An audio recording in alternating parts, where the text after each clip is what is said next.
नमस्कार दोस्तों। आज हम लोग हिस्ट्री का ब्लूप्रिंट शुरू करेंगे। हिस्ट्री में जानेंगे कितना क्वेश्चन पूछा जाता है, कहाँ से कितना क्वेश्चन रहेगा और किस खंड से कितना क्वेश्चन आएगा। इन चीज़ों के बारे में आज हम लोग पूरा डिस्कस करेंगे। हिस्ट्री का एग्जाम दो भाग में होगा, एक ऑब्जेक्टिव और एक सब्जेक्टिव। ऑब्जेक्टिव में कितना रहेगा? 40 क्वेश्चन रहेगा। 40 क्वेश्चन कहाँ से पूछा जाएगा, इस भाग से आप समझ सकते हैं। हिस्ट्री के अंदर 3 खंड या 3 किताबें होती हैं, प्राचीन भारत, मध्यकालीन भारत और आधुनिक भारत। इन तीनों किताब को मिलाकर के हिस्ट्री बनता है। इन 3 किताबों में से कहां से कितना क्वेश्चन पूछा जाएगा उसके बारे में जान लेते हैं। सबसे पहला जो किताब है प्राचीन भारत, वहां से कितना क्वेश्चन पूछा जाएगा? 12 क्वेश्चन पूछा जाएगा। याद रखिए, सबसे पहला जो किताब है प्राचीन भारत, वहां से कितना क्वेश्चन रहेगा? 12 क्वेश्चन पूछा जाएगा। दूसरा जो मध्यकालीन भारत, वहां से भी लगभग 12 क्वेश्चन ऑब्जेक्टिव पूछा जाएगा। और जो आधुनिक भारत रहेगा वहां से लगभग कितना क्वेश्चन पूछा जाएगा? 16 क्वेश्चन पूछा जाएगा। मतलब टोटल अगर मिला के बात किया जाए तो हमारा क्वेश्चन टोटल कितना? 40 क्वेश्चन। ये 40 क्वेश्चन क्या रहेगा? हमारा ऑब्जेक्टिव है। याद रखिएगा, ये 40 क्वेश्चन हमारा क्या रहेगा? ऑब्जेक्टिव। तो ऑब्जेक्टिव जो पूछा जाएगा 40 क्वेश्चन कितना किताब से? 3 किताब से। पहला किताब प्राचीन भारत, दूसरा मध्यकालीन भारत और तीसरा आधुनिक भारत। इन तीनों किताब से मिलाकर पूछा जाएगा। अब इनके बारे में जान लेते हैं, किस किताब में कितना लेसन है और कितना लेसन हम लोग को पढ़ना है उसके बारे में। प्राचीन भारत का जो किताब है, इस किताब में टोटल 4 लेसन है। मध्यकालीन भारत की किताब में कितना लेसन है? तो टोटल 5 लेसन आता है। और आधुनिक भारत का जो किताब है इसके अंदर कितना है? 6 लेसन। मतलब टोटल अगर कहा जाए हिस्ट्री के अंदर, तो हिस्ट्री के अंदर जो ऑब्जेक्टिव क्वेश्चन पूछा जाएगा वो 15 लेसन से पूछा जाएगा। समझ गए? हिस्ट्री के अंदर जो ऑब्जेक्टिव क्वेश्चन पूछा जाएगा वो कितना लेसन से? 15 लेसन से ऑब्जेक्टिव क्वेश्चन पूछा जाएगा। इसके लिए आपको कोई खंड पढ़ना है, कोई किताब? 3 किताब पढ़ना है, प्राचीन भारत, मध्यकालीन भारत और आधुनिक भारत। कितना क्वेश्चन रहेगा? तो 40 क्वेश्चन पूछा जाएगा। ये हमारा था ऑब्जेक्टिव का। ऑब्जेक्टिव से अब बात करते हैं हम लोग सब्जेक्टिव का, कि सब्जेक्टिव में कितना क्वेश्चन पूछा जाएगा उसके बारे में हम लोग। चलिए, अब सब्जेक्टिव में भी हम लोग जानते हैं 40 अंक का ही रहेगा, लेकिन 40 अंक कितना खंड से रहेगा? तो इसके लिए याद रखिएगा 3 गो खंड रहेगा। जो आपका सब्जेक्टिव का एग्जाम पूछा जाएगा उसके लिए टोटल खंड कितना है? 3 खंड है। कौन कौन सा 3 खंड है पहले इसको समझिए। सबसे पहला जो खंड है इसको हम लोग बोलते हैं वेरी शॉर्ट क्वेश्चन। याद रखिएगा, खंड को क्या बोलते हैं? Very short question. ये कितना अंक का रहता है? ये 2 अंक का। इस चीज को समझ गए। दूसरा जो है खंड ख, इसको बोलते हैं ओनली फॉर शॉर्ट क्वेश्चन। इसको क्या बोलते हैं? सिर्फ शॉर्ट क्वेश्चन। ये कितना अंक का रहेगा? 3 अंक का इसमें पूछा जाएगा। कितना अंक का? 3 अंक का रहेगा शॉर्ट क्वेश्चन। अगला जो है खंड ग, ये कितना रहेगा? Long question. 5 अंक का रहेगा लॉन्ग क्वेश्चन। अब बात करते हैं कि शॉर्ट क्वेश्चन कितना रहेगा, लॉन्ग क्वेश्चन कितना रहेगा और वेरी शॉर्ट कितना रहेगा इनके बारे में। तो वेरी शॉर्ट क्वेश्चन में अगर बात करते हैं, वेरी शॉर्ट क्वेश्चन की टोटल संख्या, कुल प्रश्नों की संख्या 7 क्वेश्चन। वेरी शॉर्ट मतलब 2 अंक के कुल प्रश्नों की संख्या कितनी है? 7 प्रश्न। 7 में से हम लोग को कितना बनाना है? 5 कुल प्रश्न बनाना है। 7 में से कितना प्रश्न को बनाना? 5 प्रश्न को बनाना है।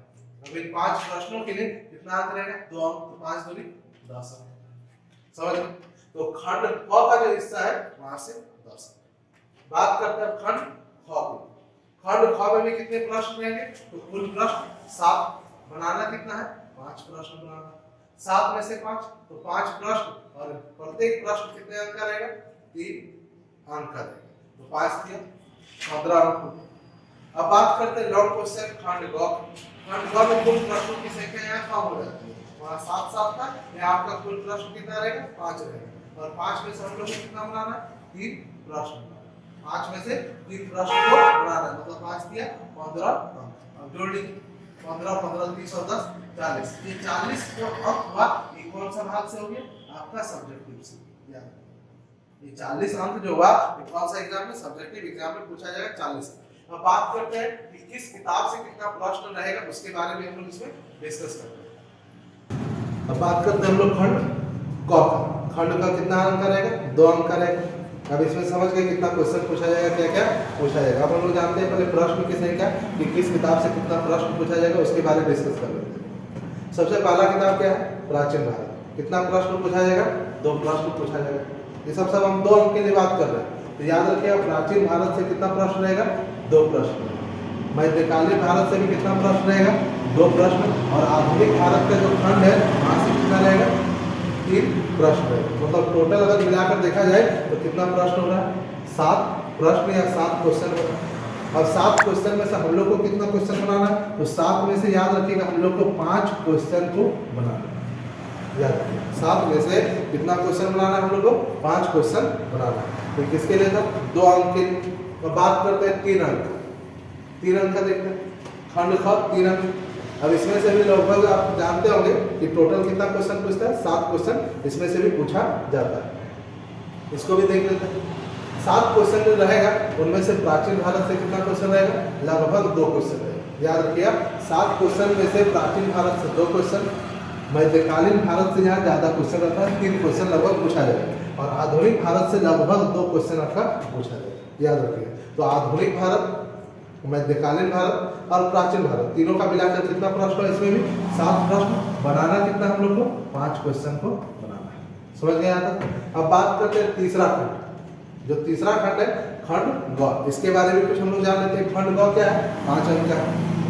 अब 5 अंक का है तो इसमें से क्या क्या पूछा जाता है पहले हम इस चीज को देखते हैं। खंड ग में जो 5 अंक है इसमें से क्या क्या कहाँ से पूछा जाएगा उसके बाद देखते हैं। प्राचीन भारत में कितना क्वेश्चन? 1 क्वेश्चन। प्राचीन भारत से क्वेश्चन कितना है? 1 क्वेश्चन।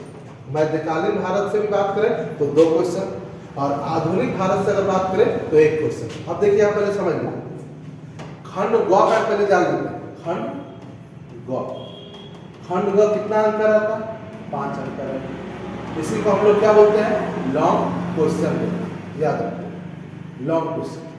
खंड ग को क्या बोलते हैं? Long question. लॉन्ग क्वेश्चन कितना रहता है? तो याद रखिए 5 को लॉन्ग क्वेश्चन रहेगा। इनमें से हम लोग को 3 क्वेश्चन बनाना है। अब 5 क्वेश्चन कहाँ से पूछेगा? देखिए प्राचीन भारत का जो हिस्सा है वहां से रहेगा 1 क्वेश्चन। प्राचीन भारत से 1 क्वेश्चन। आधुनिक भारत से भी कितना? 1 क्वेश्चन। और जो मध्यकालीन भारत का हिस्सा है यहाँ से लगभग 2 क्वेश्चन पूछा जा सकता है। अब लगभग आपका कितना हुआ? 4 क्वेश्चन। 1 क्वेश्चन क्या रहेगा? मानचित्र से जुड़ा। मानचित्र आपका कहीं से भी पूछा जा सकता है, लेकिन अधिकांश चांस अगर पूछेगा तो आधुनिक या प्राचीन से जुड़ा हुआ पूछेगा। मध्यकालीन में मानचित्र के लायक इतना क्वेश्चन है नहीं, इसीलिए याद रखिएगा अगर मानचित्र आपको तैयारी करना है, मानचित्र के बारे में बनाना है तो याद रखिएगा 2 ही जगह से मानचित्र पूछा जाएगा, या तो प्राचीन भारत की किताब से या आधुनिक भारत के किताब से मानचित्र पूछा जाएगा। समझ गए होंगे यहाँ तक? तो ये हमारा पूरा था सिलेबस। यहाँ का था 2 अंक का, 3 अंक का और 5 अंक। अब बात करते हैं हम लोग कि 5 अंक कहाँ से पूछा जाएगा, किस कौन सा लेसन से, उसके बारे में। खंड का 5 क्वेश्चन रहेगा। खंड का में कितना क्वेश्चन रहेगा? 5 क्वेश्चन। बनाना कितना क्वेश्चन हम लोग को? 3 क्वेश्चन। इस चीज को भूलेगा नहीं। 5 क्वेश्चन में से कितना? 3 क्वेश्चन हम लोग को बनाना है। चलिए आप जानते हैं सबसे पहला क्या है? प्राचीन भारत। प्राचीन भारत में 2 ऐसा लेसन है जहां से आपका 5 अंक का क्वेश्चन पूछा जा सकता है। तो प्राचीन भारत में 2 कौन से लेसन है? पहले इस चीज को जानते हैं। प्रारंभिक नगरों की कहानी। प्रारंभिक नगरों की कहानी, ये लेसन जहां से 5 अंक पूछा जा सकता है। दूसरा विचारक, विश्वास और इमारत, ये 2 लेसन है जहां से 5 अंक हमारा पूछा जा सकता है। समझ गए आप? मतलब 5 अंक पूछने के लिए ये 2 लेसन सबसे इंपॉर्टेंट है जहां से 5 अंक का पूछा जाएगा। अब इन्हीं दोनों में से कहीं से भी पूछेगा तो आपको इन दोनों लेसन का तैयारी करना है। टोटल अगर प्राचीन भारत की बात करें तो प्राचीन भारत के अंदर 4 लेसन आते हैं। 4 लेसन, और इनमें से 2 ही लेसन का क्वेश्चन आपको याद करना है। चलिए आगे देखते हैं। अब हम लोग देखते हैं किसके बारे में? मध्यकालीन भारत। मध्यकालीन भारत से कितना क्वेश्चन रहेगा? लगभग 2 क्वेश्चन।